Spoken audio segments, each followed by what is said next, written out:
تو ہم کیا کریں گے، کس سے ملائیں گے، میری زندگی ہے تو، ٹھیک ہے، تو یہ ہمارے پاس آ جائے گا۔ آفتوں کے دور میں چین کی گھڑی ہے تو، میری رات کا چراغ میری نیند بھی ہے تو، میں خزاں کی شام ہوں رت بہار کی ہے تو، میں تو وہ نہیں رہا ہاں مگر وہی ہے تو، ٹھیک ہے۔ یہ ہمارے پاس کالم ہے۔ پہلے مصرے کو آپ نے دوسرے مصرے کے ساتھ جو ہے وہ ملانا ہے۔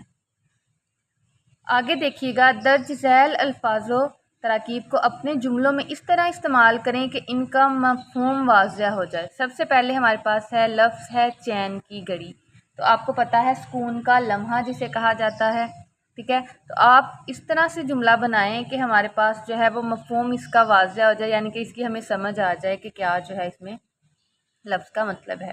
تو ہم اس میں کوئی بھی جملہ آپ بنا سکتے ہیں، جیسے دیکھیں چین کی گھڑی ہے، اگر میں بناؤں جملہ تو دنیا کے مسائل کی وجہ سے کبھی بھی مجھے چین کی گھڑی میں اثر نہیں ہوئی، تو یہ میں نے جو ہے اس کا جملہ ایک بنا لیا۔ آپ اس کے علاوہ بھی جملے بنا سکتے ہیں کہ انسان کی زندگی میں چین کی گھڑی جو ہے وہ بڑی مشکل سے آتی ہے۔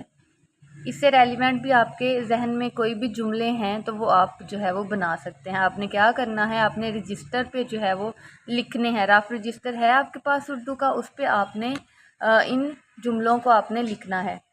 دوسرا ہمارے پاس آ جاتا ہے خزاں۔ خزاں کا آپ جملہ بنائیں گے کہ شاعروں نے خزاں کے موسم کو جو ہے وہ اداسی سے تشبیہ دی ہے، ٹھیک ہے۔ ہم نے اکثر جو ہے وہ ہم شعر میں پڑھتے ہیں کہ خزاں کے موسم کو جو ہے وہ اداسی کا جو ہے وہ سمجھا جاتا ہے۔ جیسے پتجھڑ کا موسم ہے تو اس کو جو ہے وہ بہت ہی اداسیوں والا موسم یا اداسی سے جو ہے تشبیہ دی جاتی ہے۔ آپ اس کا کوئی اور جملہ بھی بنا سکتے ہیں کہ خزاں کے موسم میں درختوں کے پتے جھڑ جاتے ہیں، ٹھیک ہے، تاکہ ہمیں پتہ چل جائے کہ یہاں خزاں جو ہے وہ موسم کی بات ہو رہی ہے، ٹھیک ہے۔ اسی طرح سے ہم نے مفہوم واضح کرنا ہے نا۔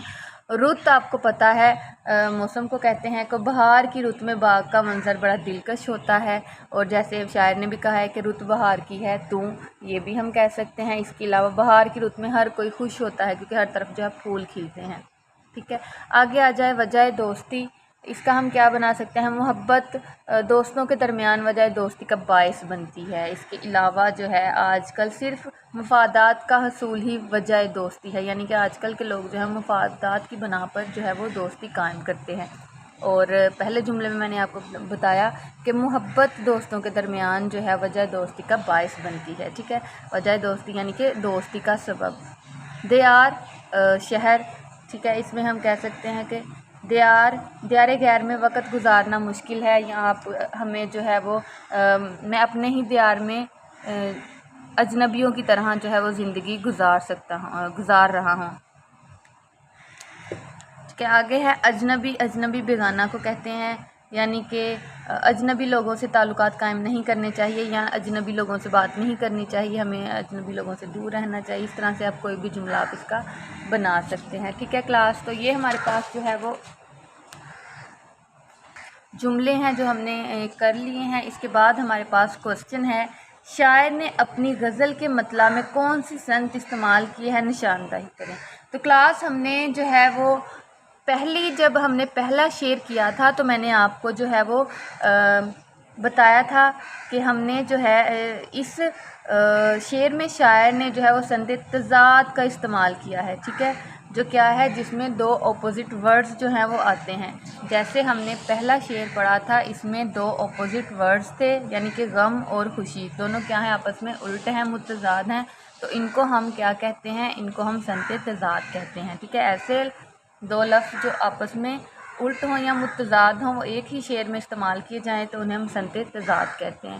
تو یہ آپ کیا کریں گے، آپ اس میں جو ہے پہلا شعر لکھیں گے کہ پہلا شعر جو ہے وہ غم ہے یا خوشی ہے، تو پہلا مصرع جو ہے تو اس میں جو ہے صنعت تضاد کا استعمال کیا گیا ہے۔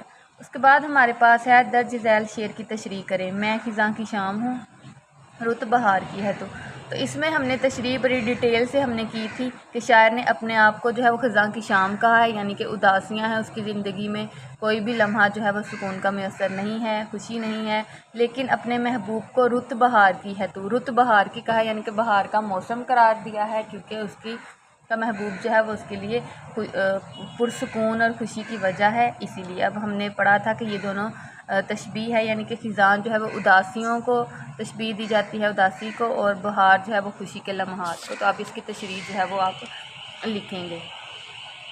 جی کلاس یہ آج ہماری جو ہے وہ غزل کمپلیٹ ہو گئی ہے۔ انشاءاللہ ہم نیکسٹ جو ہمارے پاس غزل یا چیپٹر ہے وہ ہم اگلے لیکچر میں جو ہے وہ کریں گے۔ آپ نے اچھی طرح سے جو ہے وہ اس کی ایکسرسائز کو پڑھنا ہے ایک دفعہ، ٹھیک ہے، اور اس کے کوسچن آنسر کرنے ہیں، کالم، الفاظ، جملے، سب کچھ آپ نے اچھی طرح سے یاد کرنا ہے، ٹھیک ہے۔ اس کے علاوہ آپ جو میں نے MCQs آپ کو ناصر کاظمی کے حوالے سے بتائے تھے وہ بھی آپ نے ایک دفعہ پڑھ لینے ہیں، ٹھیک ہے۔ آپ کی بکس پہ مارک کروا دیے تھے میں نے، وہ آپ نے اچھی طرح سے کر لینے ہیں۔ اوکے کلاس، اللہ حافظ۔